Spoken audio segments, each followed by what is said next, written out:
કોંગ્રેસ નેતા રાહુલ ગાંધી દ્વારા મત ચોરીના આરોપ બાદ વિપક્ષ અને ઇન્ડિયા એલાયન્સ હવે સંસદથી રસ્તા સુધી આંદોલન ચલાવી રહ્યા છે।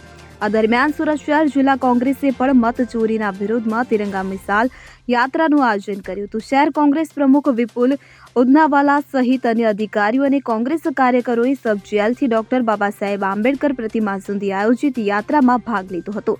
સુનિલ ગાંજાવાલા સાથે CN24 ન્યૂઝ સુરત। હવે જુઓ દેશ દુનિયાની તમામ ખબરો તમારી આંગળીના ટેરવે।